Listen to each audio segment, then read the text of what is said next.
All right, good morning, YouTube. Today is video number 6. It'll be whatever it is in the description. But what we're going to be doing today is getting this thing on the ground. So if you haven't followed along with this build, we are doing an 01, but we're doing a 93 retro mod. So it's going to be looking like a 93, but it's going to be upgraded and looking good, as you can see. So what we're going to do right now is just jump around, take a look at the camera, take a look at the machine. No need to keep looking at me. And see what we got going on here. Talk about what we got done in the last videos, wrap that up in a couple minutes. Then figure out what we're going to be doing next today. So before we do that, though, this is what the machine looked like. Blue, nice looking machine, great. Crazy to be turning it down so that, you know, we can change something up. But overall, I wanted you all to see what it's going to look like, or what it looked like before, so that we can see what the finished product is, so you can see that transformation every video we watch. So let's go ahead, flip it around, take a look at this, and get it going. All right, so we have our 93 retro on the front bumper right there. It looks really good, but everything is polished aluminum.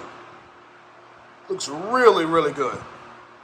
We got all new hardware and everything. It is just a little bit dusty and a little bit dirty, but it is what it is. We have the PeaCock Pink on everything that you see, and the Illusion Orange is all the purple. These are Works shocks that we disassembled.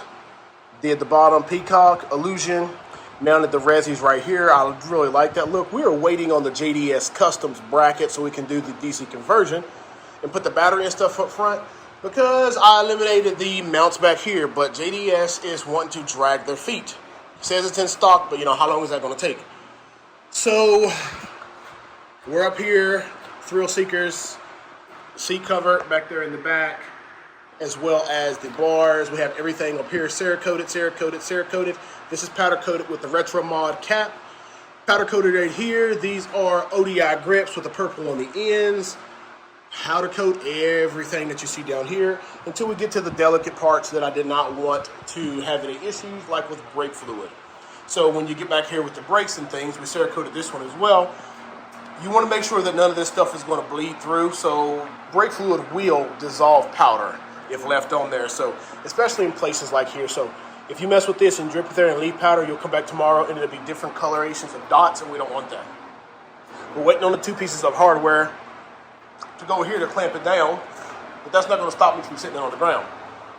Rear spring, Illusion, well, PeaCock. We got the rear plastic supports here that's going to keep those rear fenders from sagging over time. But overall, yeah, we are looking really freaking good and clean. Right.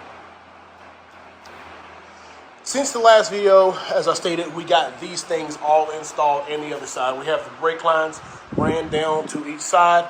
We do have the dual banjo bolt.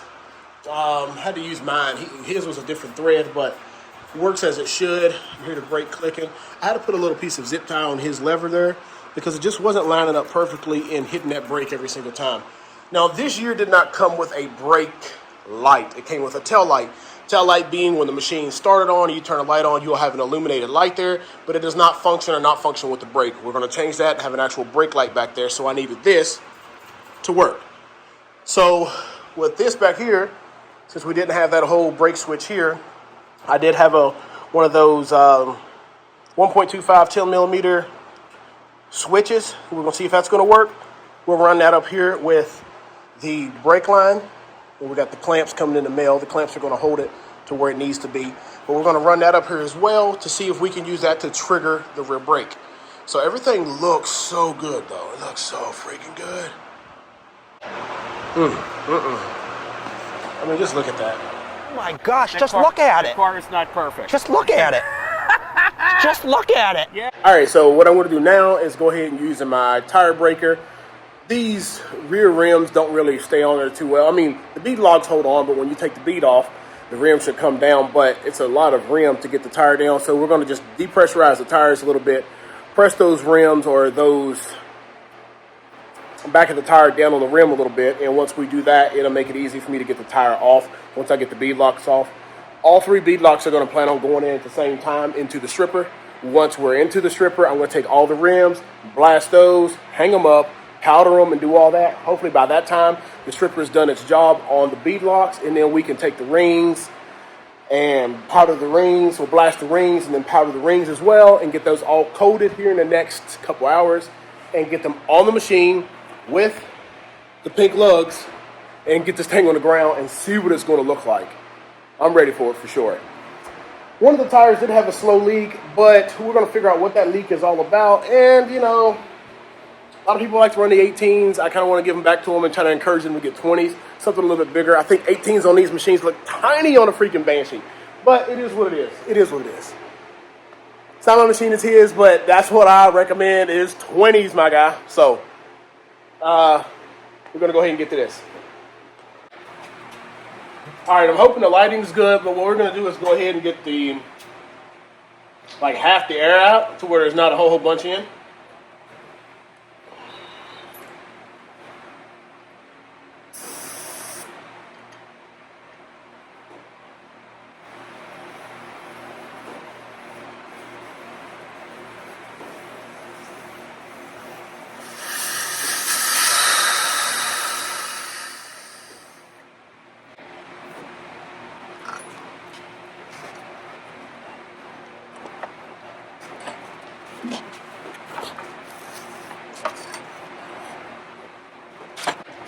So, you see that we're down.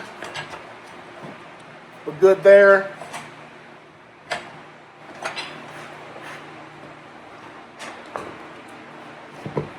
Then I can take all these rings off, get that tire off real quick.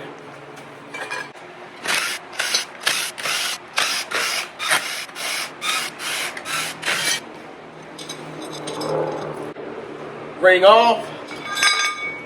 We'll put all my hardware for this wheel here.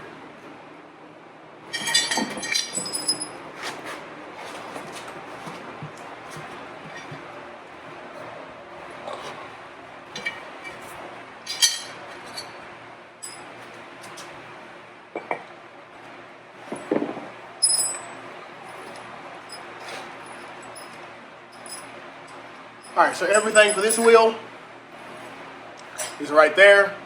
Wheel's going to go off in the corner. This is going to get blasted, powder coated. This ring is going to go into the stripper. And we're going to do that same thing for the other rear wheel. Then I'll just show you when we do it to the front wheel, just so that we make sure the process is the same and it's not any harder on the front as it is on the back. All right, so as you see, we got a stack of 3 there. Literally, it's taking me 15 minutes to get this far. Watch this one take 15 minutes itself to do. But I'm gonna go ahead and take the stem out, take that little chrome cap off. We're not gonna use any of that chrome stuff, that silver stuff like that on here. Get the air out for the most part.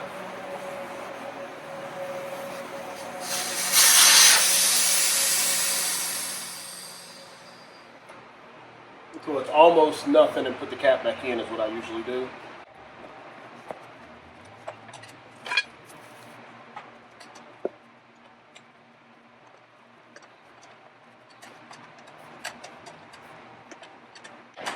So now we're pretty good. The seal is just migrating around. So as I pop one side off, the other side comes back on. So it's just letting me know that there's still a little bit too much air in it. So back down. Oh, that's was that right?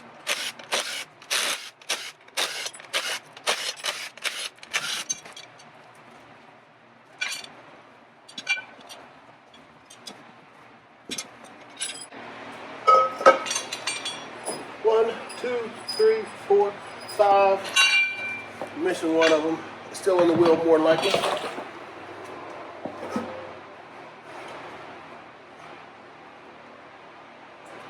Here you go. 5. So, all right, that was pretty simple. All the tires stacked up. Time to get these blasted. All right, so we have the rims blasted and they're in the oven right now. They're going to be doing the gas out, which is going to be like 30 minutes at 350 or 400. But we're going to go ahead and let those go. I'm going to run them at 375 actually for like 25 minutes. All right, been doing a good bit of work. So we got the white wheels here.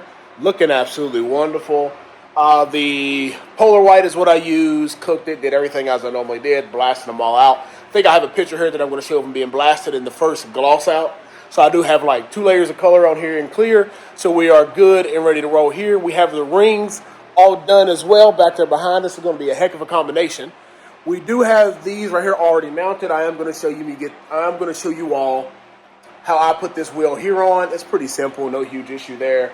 But yeah, we're going to get this done here shortly. I'm not going to show you them all set up until it's on the machine, but here is me getting this wheel on.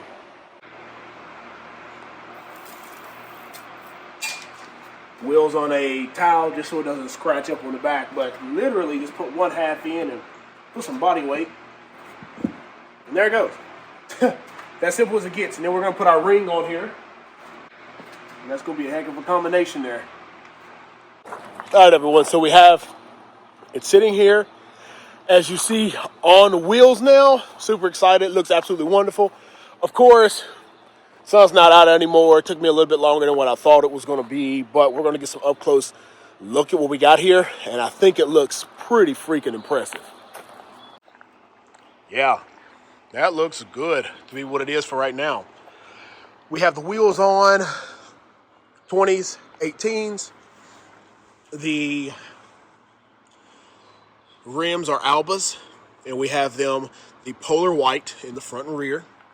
We have the pink, PeaCock Pink lugs and hubs, and we have the illusion purple rings. This comes out to be a real good combination and look really well. Absolutely wonderful, with no problems in there at all.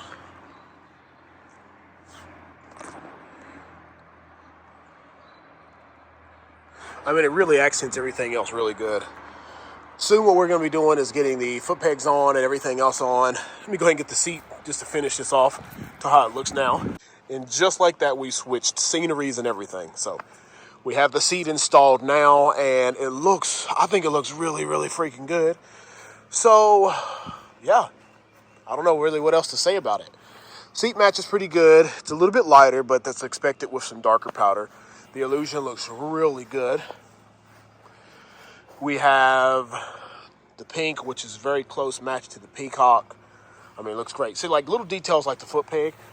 I had to take all this apart, take all these little nuts and bolts out, had these 2 pieces, blasted, powder coat it, and put it all back together. Do a little bit of fouling and stuff just to make sure everything is going to be able to fit with the tolerance.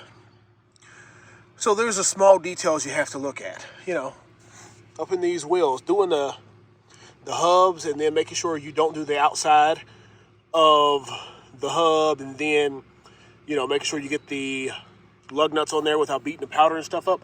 I mean, that takes a little bit of focus, a good bit of focus. Figuring out how to reroute these and get that all cleaned up. I mean, overall, this thing looks great. It looks so great. I would say next, I'm going to get the radiator and things installed. Get that all cleaned up and lined up. In the next video, we're getting close to just needing to do the motor and the exhaust. So we're going to get those things knocked out here in the next few videos. All right, everyone, so there you have it. We did accomplish our goal today, and our goal was to get this thing on wheels and be in a roller. I am still waiting on the 2 bolts to go into the back of the carrier, the back of the swing arm, to encase the carrier and close it up, but they just haven't come in the mail yet. He did have some, and I usually keep some of those here, just longer, different size bolts, but I didn't have 2 of them, and the purpose for that is, you know, they didn't stand up to this build. Everything is new looking or touched, and I just wanted to have brand new shiny bolts back there, so everything looks absolutely wonderful on this thing. So I'll decide which one I'm going to be doing, because I got to get the motor in first before I get the Nerf bars. I do have something creative that I want to do with the Nerf bars besides just the nets, but we'll figure out how that's going to go once we get closer to doing that. But all right, everyone, if you enjoy this kind of content, hit that like button and subscribe and turn on that notification bell. You'll check out my 05 Banshee right here, and you'll check out my 92 Banshee over there.